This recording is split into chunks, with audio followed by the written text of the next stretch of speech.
This is one of those trials.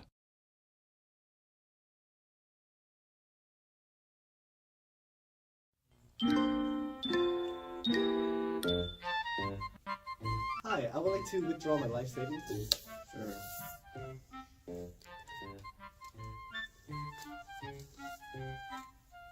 Thank you. Can I card that, by the way? Oh yeah. Thank you.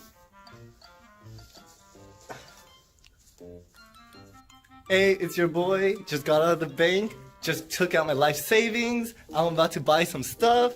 Oh, what the? Hey! Oh, what? Dude, that's my life savings. Oh my god.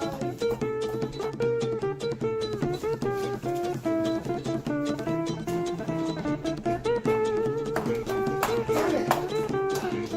Go away. What do I do now?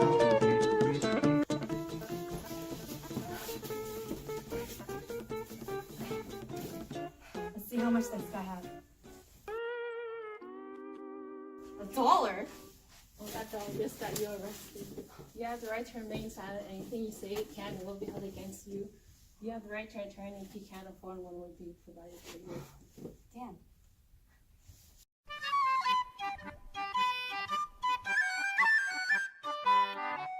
Before the trial begins, all jurors must go through voir dire and are sworn to answering questions regarding their qualifications as a juror for the case.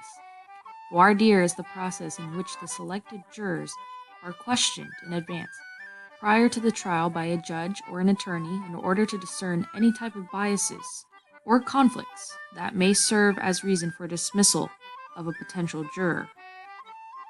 This is to ensure that there is a good selection of jurors whose votes will be considered fair and impartial.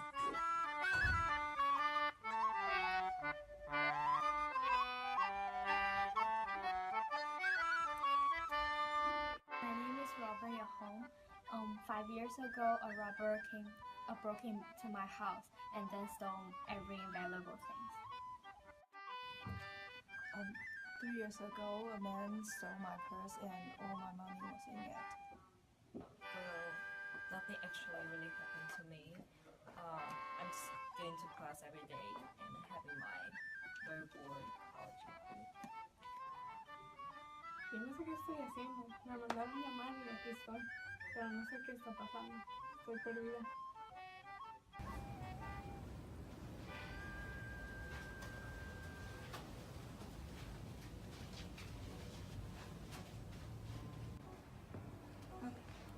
We are here today to oversee the robbing of Georgetown. We will begin roll call. Raise your right hand when you hear your name. Robin Yahong. Percy Taken. Mary Sue. Glitch No Spickle. You and each of you solemnly swear or affirm that you will true answers tonight to such questions as may be asked your touching your qualifications to serve in the case now pending, so help me God. Do you each promise not to discuss the case outside of the courtroom? I do. You may be seated.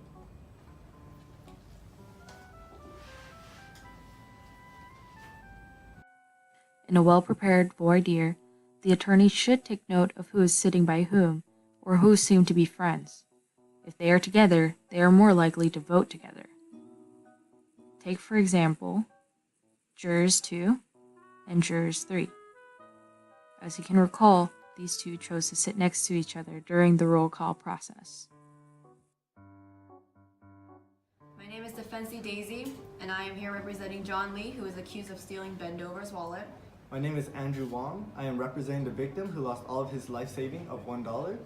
Now we're gathered here to figure out if y'all can be a potential juror during the trial. I'll be asking questions to elicit any bias. Juror 1, how do you feel about robbers? If you could say something to them, what would you say? I hate them. All the robbers should be in jail.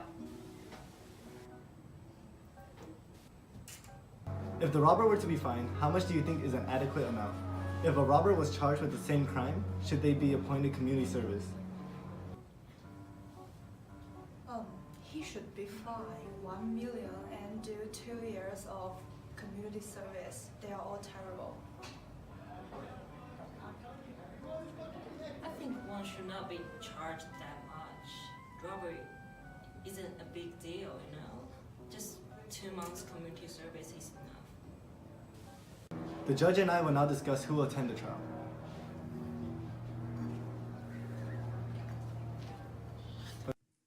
The attorney will want jurors to respond to questions in such a way that it will show how strong their convictions are on the issue. This will determine whether any of the panel members have a prejudice that might influence them in rendering a verdict. For example, juror number 3, Mary Sue, revealed her own prejudice by supporting more lenient punishments, which the prosecution wouldn't find favorable in his jury. I believe that jurors 1, 2, and 4 are the right people for this case. They weren't biased at all. Would you agree? What? What are you talking about? Those 3 are obviously biased. But Juror 4 didn't even seem like she knew what we were saying. I don't know what you're talking about, Defense-y. I know you're new and all, but I have 7 years of experience. I know a good juror when I see one. Are you sure? I mean, I know you have more experience, but those 3 seem like they were very biased. No, trust me. I got this. Oh, okay then. This scene portrays a lawyer going against the legal constraints of voir dire. The legal constraints restrict lawyers from asking any biased or hypothetical questions during jury selection. However, as seen here, the prosecutor used his prior experience to validate his choices, and thus convince the attorney to follow him. Therefore, he only chose jurors that would side with the victim, and excluded Juror 3, Mary Sue, from the official jury. Although this was a radically fictionalized case, lawyers, during the questioning of potential jurors in the voir dire process, will strive to achieve 4 major goals. First, eliciting information from jurors. Second, developing a rapport with jurors. Third, educating jurors on key concepts. And fourth, persuading jurors to view the case from their perspective.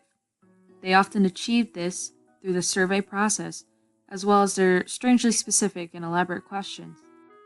Essentially, all pieces of the puzzle come together when an experienced lawyer properly chooses a jury best fit for their case, within their constraints. By the end of this particular case, the jury that was selected through the process of voir dire found the defendant guilty and was given the harshest punishment for stealing dollars in UC Irvine. $3 boba.